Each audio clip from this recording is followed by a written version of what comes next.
여러분 안녕하십니까. 9월 7일 제8회 정책 콘서트를 시작하겠습니다.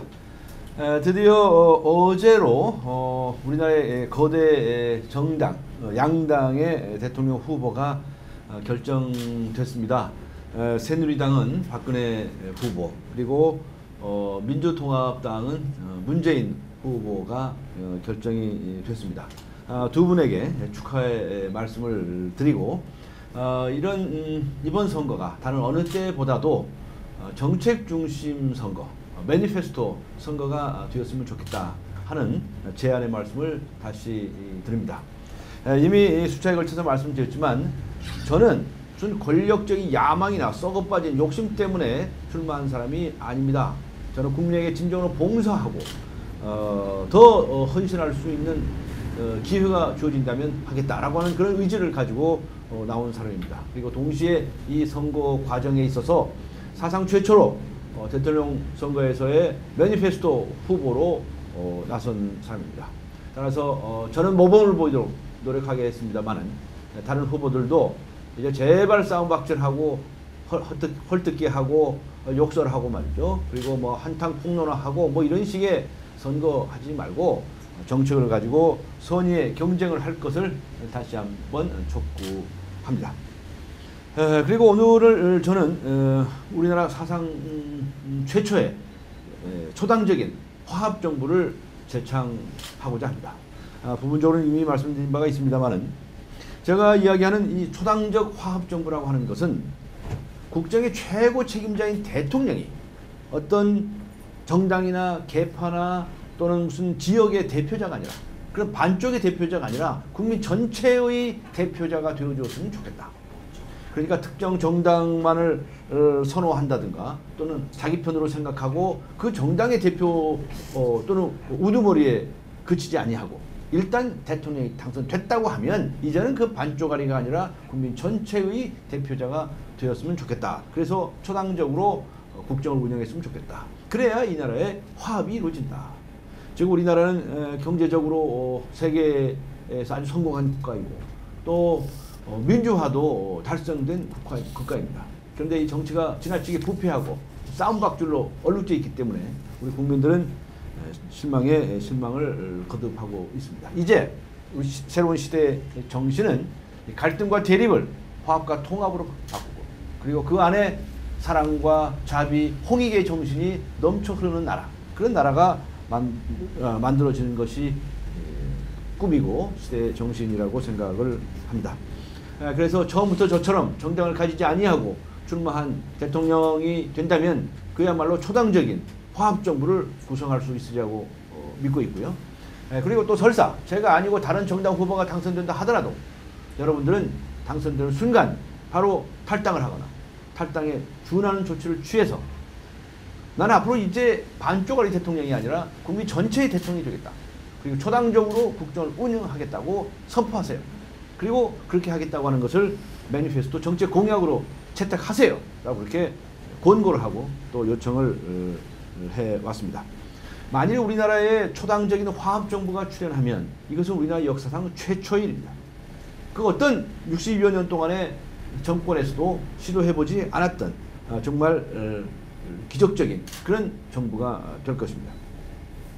여러분, 전에 그 IT에서 큰 사태가 발생했을 때 IT를 지원하자고 하는 그런 운동이 범세계적으로 일어났었습니다. 그때 미국의 오바마 대통령은 전직 대통령이죠. 부시 대통령이라든가 클린턴 대통령과 함께 TV에 나와서 IT를 돕자라고 하는 그런 방송을 합니다. 그리고 지원하는 노력을 하죠. 그러니까 우리가 이 전직 대통령이 정당이 다르고 계파가 다르다 하더라도 함께 국정을 위해서 노력하는 모습, 이거 얼마나 아름답습니까? 그런데 훌륭하신 국민 여러분, 그런 모습을 우리나라에서 보신 적 있습니까? 두 분 보셨나요? 맞습니다.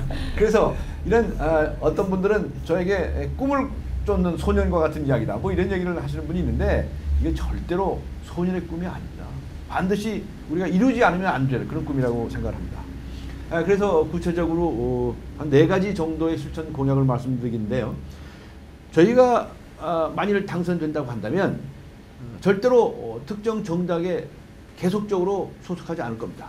그리고 따로이 대통령 됐다고 해서 특정 정당을 조직하거나 야합하거나 이런 것은 절대로 하지 않을 겁니다. 저는 저희가 만일 당선이 된다고 한다면 다른 어떤 정당들도 모두 이 초당적 정부에 참여할 수 있다 하는 말씀을 분명하게 드립니다.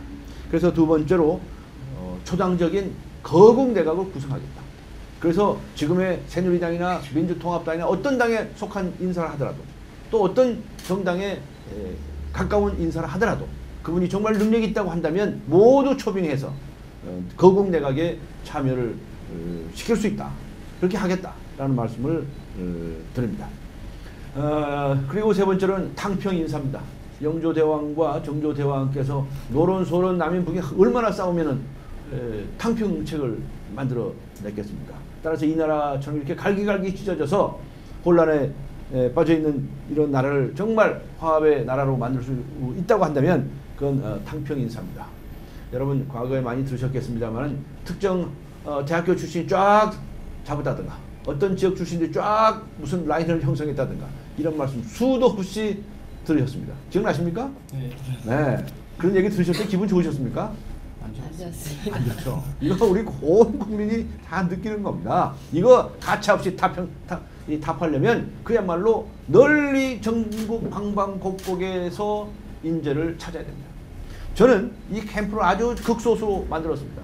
그런데 여러분 캠프 인사가 어디 무슨 장자리에 앉았다 이런 얘기 들어보신 적 있습니까? 없습니까? 이래서 이렇게 자기하고 특별히 관련이 있는 이런 사람들만 무슨 채용해서 쓴다든가 이거 안 됩니다. 널리 인물이 있다고 한다면 삼고초려를 해서라도 찾아가서 모셔와야 된다고 그렇게 생각을 합니다. 그리고 이제 네 번째로는 이 정부의 책임자인 이 대통령은 늘 국회 정당들과 협의를 해야 됩니다.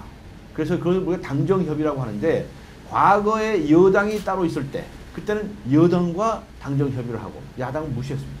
그런데 이제 대통령이 만일 소속이 없다고 한다면 여당 야당이 다 없어지고 1당 2당 3당만 남습니다.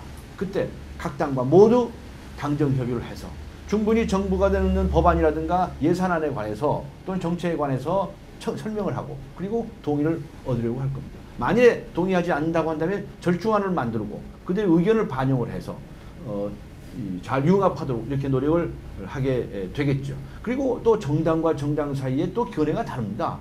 그것을 다른 것을 잘 취합하고 타협안을 만들어내는 것 그것이 또한 정부의 일이 아닌가 싶습니다. 과거의 제왕적 대통령제에서는 가장 문제가 된 것이 대통령의 독선이었습니다. 자신은 가장 좋은 정당이라고 하지만 그것을 일방적으로 밀어붙이면서 절반 정도가 되는 반대 세력으로부터 얼마나 많은 저항을 받았습니까? 저 시청 앞 광장이 조용할 날이 있었습니까? 그때 다들 치고받고 싸우고 난리를 했습니다. 그러니 대통령도 자신의 욕심을 내려놓을 줄 알아야 됩니다. 모든 사고는 욕망과 욕심에서 생깁니다. 대통령도 자신의 욕심을 내려놓고 국민에게 진솔하게 헌신한다고 하는 자세, 봉사하는 자세로 하는 것이 옳다고 생각합니다. 이런 것이 초당적 화합정부를 구성하자고 하는 저희의 제안입니다. 오른손이 있고 왼손이 있는데 어느 한 손 가지고만 할 수 있는 일은 많지 않습니다. 두 손이 마주 잡아야 됩니다. 오른발 왼발 어느 한쪽 발만 있다고 생각해 보십시오. 얼마나 불편하겠습니까? 오른발 양발이 같이 가야 됩니다. 이것이 바로 초당적 화합정부의 이론적인 기초입니다. 어떻게 받아들이셨습니까? 제일 걱정되는 부분은 그 현재 국민들의 생각이 지금 그렇게 변호사님과 같은 생각을 하고 있는 국민들이 얼마만큼 되느냐 그게 걱정이고요. 국민들은 지금까지 그 정치에 정말 많이 이렇게 당했다고 할까? 치여 있다 보니까 이제는 어떤 좋은 얘기가 나와도 일단은 벽을 치고 예, 받아들이는 입장이다 보니까 그 국민들을 어떻게 깨워내느냐 그 부분이 정말 중요한 것 같습니다. 네. 마음으로 다가가면서 그 국민들의 마음이 열어진다면 초당 정치는 충분히 되지 않을까. 네. 제 개인적인 생각입니다. 그동안 우리 국민들이 정치에 많이 당해왔다 이렇게 표현했어요. 많이 당하셨어요. 네, 그렇습니다. 그러니까 정말 이러한 그 화합적인 이런 세상을 한번 꿈꾸어 보면서 정말 저게 될까? 가능할까? 이렇게 생각하시는 분들에게 정말 마음으로 진정성을 가지고 다가가서 전달된다면 많은 국민들이 호응해 주시지 않을까 그렇게 기대를 합니다. 선생님. 정치에 그동안 관심이 없어서 네. 여러 가지 뭐 제가 드릴 말씀은 없지만 앞에 분도 말씀을 하셨지만 왠지 낯설은 그런 지금 상황이 이제 전개될 것 같거든요. 그렇다면은 과연 그걸 어떻게 화합을 끌어낼 것인지 아니면 정말 저분이 대통령이 돼서 그렇게 해 나갈 수 있을까 정말 이 불신의 시대에 네, 완전 이제 그런 의문부터 갖게 되는 것 같습니다. 정말 말씀대로라면 뭔가 완전하게 그 바뀌는 새로운 세상이 이루어지지 않을까 그런 기대감도 있고 예, 정말 잘 해주셨으면 좋겠습니다. 네, 고맙습니다. 아마 정말 저게 잘 될까? 이렇게 또 정치에 하도 그동안에 당해 오셔서 정말 저렇게 할까? 뭐 이런 의구심도 가질 수 있다고 생각이 듭니다.